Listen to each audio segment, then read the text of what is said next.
नमस्कार, आप देख रहे हैं एबी न्यूज और मैं हूं आपके साथ प्रज्ञा। मुख्यमंत्री नीतीश कुमार को बिहार की राजनीति में गेम चेंजर, किंग मेकर और चाणक्य के नाम से भी जाना जाता है और इन्हीं उपलब्धियों को हासिल करते हुए नीतीश कुमार बिहार के मुख्यमंत्री पद के रूप में 9 बार शपथ ले चुके हैं। अब ऐसे कयास लगाए जा रहे हैं कि नीतीश कुमार बिहार विधानसभा चुनाव से पहले एक बड़ा फैसला लेने वाले हैं, जो कि एनडीए और इंडिया महागठबंधन के लिए भी काफी इंपॉर्टेंट साबित हो सकता है। इसी पर बात करने के लिए आज हमारे साथ हमारे senior journalist Chandan Jha sir जुड़े हुए हैं। सर, आपको क्या लगता है, अभी बिहार का विधानसभा चुनाव आने वाला है, झारखंड में भी विधानसभा चुनाव होंगे और भी कई राज्यों में विधानसभा चुनाव हो रहे हैं। ऐसे में कहीं ना कहीं जेडीयू की राजनीतिक हैसियत काफी बढ़ चुकी है एनडीए में इस बार फिलहाल के लिए, और आने वाले समय में नीतीश कुमार ऐसा और क्या बड़ा कदम उठाने वाले हैं जिससे राजनीति में एनडीए को और जेडीयू को फायदा मिल सके? देखिए, नीतीश कुमार के बारे में कहा जाता है जो हर पल राजनीति के बारे में सोचते हैं जी, और वो बिना उसके सोचे उनको न नींद आती है, न भूख लगती है, न खाना खाते हैं और हर समय कुछ न कुछ वो नया करने के फिराक में रहते हैं। अभी नीतीश कुमार फिर कुछ एक नया करने वाले हैं, मतलब गेम चेंज करने वाले हैं। और कहें जो बिहार में तो उन्होंने किया ही, बिहार में अभी कैबिनेट को बदलेंगे, डिप्टी सीएम को बदलेंगे, कैबिनेट में कुछ अपनी ही पार्टी के लोगों को ड्रॉप करेंगे, कुछ बीजेपी के 7-8 लोगों को ड्रॉप करेंगे, डिप्टी सीएम एक ड्रॉप करेंगे, बीजेपी का डिप्टी सीएम एक बनाएंगे। किस तरह से उन्होंने मनीष वर्मा को अचानक पार्टी में लाया और मतलब वीआरएस लिए हुए आईएएस अफसर हैं, तो कुछ ना कुछ वो रोज करते रहते हैं। कभी वो सरयू राय से मिल लेते हैं, तो कहें तो एक तरह से वो अचानक से कुछ कर बैठते हैं, लेकिन अचानक लगता है हमको और तुमको और दर्शकों को, लेकिन उनकी जो ये कहें फील्डिंग कहें या बैटिंग कहें या प्लानिंग कहें, वो पहले से चलते रहती है और इसी के तहत वो काम भी करते हैं और काम करते हैं। तो एक तरह से कहें जिस तरह से वो राजनीति कर रहे हैं आज के डेट में, वो केंद्र की राजनीति में आ गए हैं फिर, जो पिछले 5 सालों से या कहें 10 सालों से वो केंद्र की राजनीति से बाहर हो गए थे और वो आज के डेट में किंग मेकर हैं। तो एक तरह से कहें जो वो मनीष वर्मा को जिस तरह से उन्होंने लाया, लोग कयास लगा रहे थे मनीष वर्मा एमपी बनेंगे, डिप्टी सीएम बनेंगे, हो सकता है नीतीश कुमार कहीं बाहर जाने वाले हैं 1-2 महीने के लिए, उस समय के रूप में एक्टिंग सीएम रहेंगे। मतलब वो ऐसे दोराहे पे चौराहे पे लाके लोगों को छोड़ देते हैं राजनीतिज्ञ को, जो आदमी वो सोचता है जो बाएं जाए कि दाएं जाए कि सीधे जाए कि फिर वापस चले जाए। तो नीतीश कुमार की राजनीति है जो हर लोगों को एक चौराहे पे लाके खड़ा कर देते हैं और अभी वो बिहार और देश की राजनीति में बहुत एक्टिव हैं।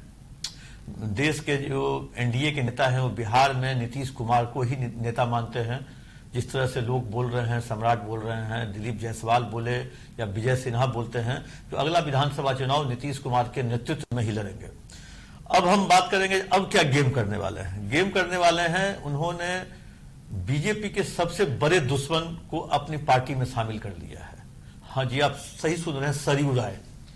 झारखंड की राजनीति में सरयू राय ने रघुवर दास को हराया था इंडिपेंडेंट के रूप में और उन्होंने सरयू राय ने कह के चुनाव लड़ा था जो हम रघुवर दास को हराएंगे और वो हरा दिए। राजनीति में, झारखंड की राजनीति में सरयू राय एक मतलब कहें जो एक नाम है, एक कद्दावर नाम है और वो रिसर्च वर्क भी करते हैं, लोगों पर काम भी करते हैं, वो बहुत सारी चीजों पर काम करते हैं। पहले वो 27 जुलाई को आते हैं सरयू राय, नीतीश कुमार से मिलते हैं और नीतीश कुमार से मिलके वो कहते हैं जो हम लोग साथ मिलके चुनाव लड़े। नीतीश कुमार की तरफ से ये ऑफर स्वीकार नहीं किया जाता है, बल्कि नीतीश कुमार की तरफ से उनको एक ऑफर दिया जाता है जो आप ही अपनी पार्टी का हमारी पार्टी में मर्ज कर लीजिए। वैसी स्थिति में कल मतलब 5 अगस्त कल के दिन सरयू राय पार्टी में शामिल हो जाते हैं। पार्टी में शामिल हो जाते हैं मतलब अपनी पार्टी को मर्ज कर देते हैं। वैसी स्थिति में अगर बीजेपी के दुश्मन को नीतीश कुमार ने अपनी पार्टी में शामिल कराया और उससे हाथ मिलाया है, तो कहीं न कहीं बीजेपी को नागवार हो जाए, क्योंकि उस सीट से इस बार रघुवर दास तो नहीं लड़ेंगे, लेकिन रघुवर दास के पुत्र जो हैं या उनका परिवार से कोई भी लोग उनके खिलाफ लड़ेगा, सरयू राय के खिलाफ। और सरयू राय की यही महत्वाकांक्षा समाप्त नहीं हुई है। अब सरयू राय को लग रहा है जो नीतीश कुमार की पार्टी में आ गए हैं तो हमारी पार्टी जो है वो 2-4 सीट पे और लड़े, और पहले से ही जेडीयू 11 सीट मांग रही है, तो एक तरह से कहें जो 15-16 सीट हो जाएगा मिला के। तो उस स्थिति में 15-16 सीट अगर केवल जेडीयू के ही अगर बीजेपी 81 में से दे दे तो वैसी स्थिति में कहें जो लगभग 65 के आसपास रह जाएगा। तो 65 में उनको 2 और लोगों को देना है। एक आजसू के हैं सुदेश महतो, और अभी हाल ही में बीजेपी ने एक जयराम महतो को से बात की है। जयराम महतो से जेपी नड्डा ने भी बात की है, और कहें जो जेपी नड्डा की ही पसंद है जयराम महतो, तब जयराम महतो को भी टिकट देना होगा, सुदेश महतो के आजसू को भी टिकट देना होगा, जेडीयू को टिकट देना होगा, तब बीजेपी के पास अपना बचेगा क्या? तो उस स्थिति में हो सकता है बीजेपी इनको टिकट न दे, जेडीयू मतलब नीतीश कुमार के मन मुताबिक, तब नीतीश कुमार वहां से छिटक सकते हैं, और छिटकेंगे तो कहीं ना कहीं नुकसान एनडीए को होगा। वैसी स्थिति में उन्होंने एक ऐसा गेम खेल लिया, हम इस कार्यक्रम का नाम लिखे हैं जो नीतीश कुमार ने फिर कर दिया गेम, और गेम करने में माहिर है।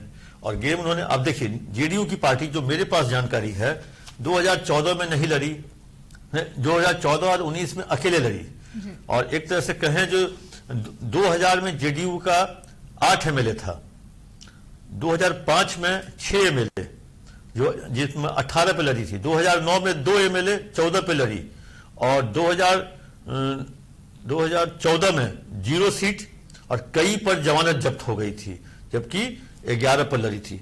और एक तरह से कहें जो मतलब 2005 में बागवाड़ा, डाल्टनगंज, छतरपुर, देवघर, मांडू और तमाल में इनके एमएलए थे, और वोट प्रतिशत था 4%।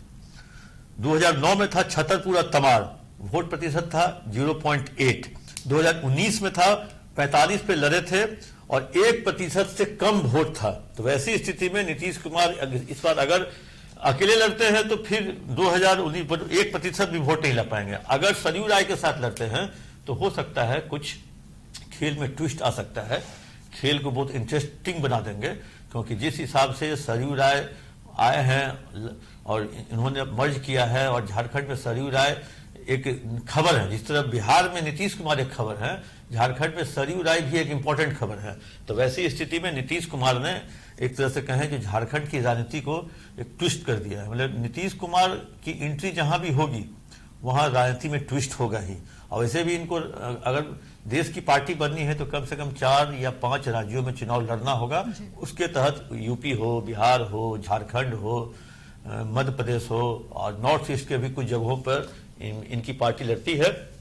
तो वैसी स्थिति में नीतीश कुमार ने बीजेपी को, पहले तो जनता को और पॉलिटिशियन को रखते हैं, इस बार बीजेपी को ही चौराहे में लाकर खड़ा कर दिया है। या तो अगर दोगे हमें 15-16 तो हम तुम्हारे साथ रहेंगे, नहीं दोगे तो हम चले अपना बोरिया बिस्तर लेकर। हाँ, फिर तो वैसे भी ये जो गठबंधन है, नीतीश कुमार साफ तौर पर कहते हैं तो ये गठबंधन केवल बिहार के लिए है। देश के अन्य राज्यों में और केंद्र में नीतीश कुमार का बीजेपी या कहे जो एनडीए में कोई गठबंधन नहीं, कोई समझौता नहीं है। ये गठबंधन सिर्फ और सिर्फ बिहार का है। अगर झारखंड में करते हैं तो टेकन फॉर ग्रांटेड होगा, ग्रेस होगा बीजेपी के लिए। नहीं करते हैं तो पिछले बार भी नहीं किए थे, 19 में भी नहीं किए, 14 में भी नहीं किए, तो वैसे बार नहीं कर सकते हैं आपको 24 में भी। तो और उन्होंने 24 में इनको पता था नीतीश कुमार को, 24 में भी वही खेला होगा जो 14 और 19 में हुआ। तो वैसी स्थिति में इन्होंने अपना पहले ही से सारा इंतजाम कर लिया है, और सरयू राय के रूप में इन्होंने इंतजाम कर लिया है। और देखना ये होगा, अब तो एनडीए में एक ही खेमा नहीं है। जो मेरी जानकारी है, एनडीए में जो आजसू के हम सुदेश महतो और जयराम महतो तो थे ही, मांझी भी 4 सीट मांग रहे हैं, जितेंद्र राम मांझी भी मांग रहे हैं 4 सीट, और चिराग पासवान की भी 2 सीट की मांग है। चिराग पासवान भी मांग रहे हैं 2 सीट। तो वैसी स्थिति में 65 से 5 मांग लेंगे अगर मांझी तो हो जाएगा 60, 60 से 2 मांग लेंगे तो 58। तो अब जब 58 सीट पे बीजेपी लड़ेगी तो बहुमत से तो बहुत दूर रह सकती है ना। और वहां पे जो कांग्रेस और जेएमएम का गठबंधन है वो आराम से, हेमंत सोरेन का जो है सो गठबंधन बहुत अच्छा है, वहां पे चल रहा है। तो इसलिए एनडीए को इस बार कहे न कहे जो एनडीए से इस बार या तो बीजेपी खुद एनडीए से नीतीश कुमार का आउट करेंगे झारखंड में, या नीतीश कुमार खुद बाय बाय कर देंगे। ये उन्होंने गेम कर दिया है झारखंड के लिए। और लोग सोचते ही रह गए, नीतीश पटना में बैठे बैठे, एक अनेमान में बैठे बैठे झारखंड की राजनीति को मतलब वो अपने लिए सुलझा दिए और एनडीए के लिए उलझा दिए। धन्यवाद सर कि आपने इस मुद्दे पर अपनी राय दी। अब देखना ये होगा कि बिहार विधानसभा चुनाव से पहले जो झारखंड में चुनाव होने वाला है उसमें जेडीयू आगे और क्या नया रुख अपनाती है। फिलहाल के लिए भी न्यूज में इतना ही। धन्यवाद।